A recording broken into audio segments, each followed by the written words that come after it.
महर्षि दधीची के मांसपिंड का जब दाह संस्कार होने लगा, तब उनकी पत्नी उनका वियोग सहन करने में असमर्थ हुई और उन्होंने अपने 3 वर्षीय पुत्र को वहीं पर शमशान घाट में एक पीपल के कटोर में रख दिया और अपनी पति के साथ चिता में सती हो गई।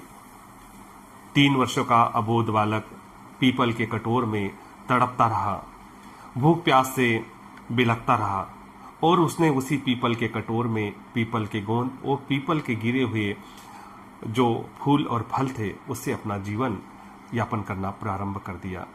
जब कुछ समय बीता, वहां से नारद जी का निकलना हुआ। नारद जी ने शमशान घाट में उस बालक को पीपल के कटोर में निवासरत देखा तो पूछा कि हे बालक, तुम कौन हो? तुम्हारे पिता कौन हैं? बालक ने उनसे प्रत्युत्तर में कहा कि हे ऋषि, मैं भी ये जानने को आतुर हूं कि मैं कौन हूं और मेरा पिता कौन है।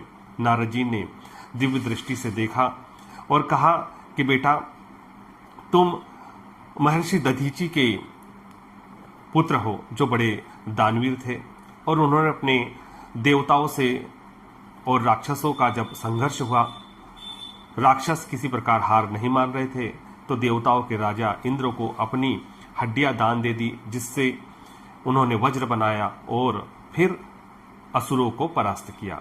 आप उस महान दानी के पुत्र हो। आज आप इस पीपल के कटोर में रह रहे हो, इसलिए आज से मैं आपका नामकरण पिपलाद करता हूं।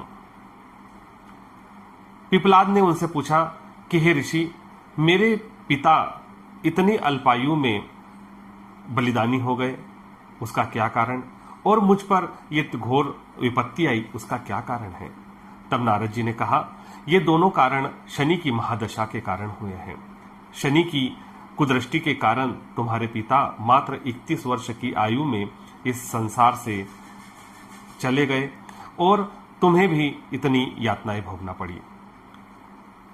नारद जी ने उस बालक को अपना शिष्य बनाया, गुरु मंत्र दिया और वहां से चले गए। पिपलाद वहीं पर अपने गुरु की बात सुनकर ब्रह्मा जी की आराधना करने लगा। ब्रह्मा जी प्रसन्न हुए और ब्रह्मा जी से उन्होंने कहा कि मुझे अपनी दृष्टि मात्र से किसी को जलाने की शक्ति चाहिए।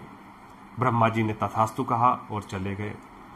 पिपलाद ने उसी समय अपनी ध्यान साधना से सूर्यदेव को अपने समीप, शनिदेव को अपने समीप उपस्थित किया और शनि पर अपनी दृष्टि डाली और शनि जलने लगे।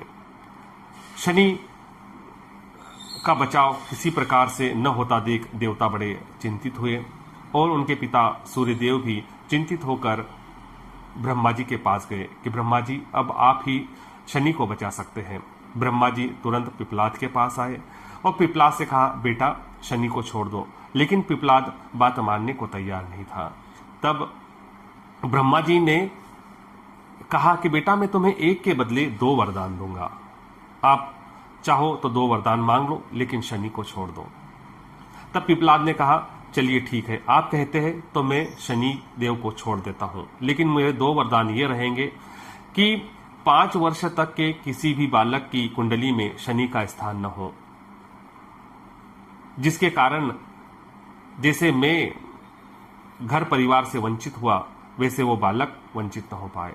दूसरा, मेरा पालन पोषण माता पिता के अभाव में पीपल वृक्ष ने किया है, इसलिए जो व्यक्ति पीपल वृक्ष की पूजा करेगा, उसमें जल अर्पण करेगा, दिया जलाएगा, उस पर शनि की महादशा का कोई असर नहीं होगा। ब्रह्मदेव ने तथास्तु कहा। तब पिपलाद ने अपने ब्रह्मदंड से शनि के चरणों पर आघात किया, जिससे शनि के दोनों पैर क्षतिग्रस्त हो गए। तब से कहते हैं, शनि चरितः यह शनिचर, जो धीरे धीरे चलता है वो शनि है। और इस प्रकार शनि को छोड़ दिया। पिपलाद की दृष्टि से शनिदेव जल गए थे, उनकी काया पूरी तरीके से काली हो गई थी, इसलिए शनिदेव की काली प्रतिमा हमको देखने को मिलती है। चित्र में भी शनिदेव को हमेशा काला ही दिखाया जाता है। ये शनिदेव के काले रंग की कथा है और पीपल वृक्ष का भी महत्व है कि जो व्यक्ति पीपल के वृक्ष में सूर्योदय के पूर्व जल चढ़ाता है और दिया लगाता है, उस पर कभी भी शनि की महादशा का कोई असर नहीं होगा। जय श्री हरि।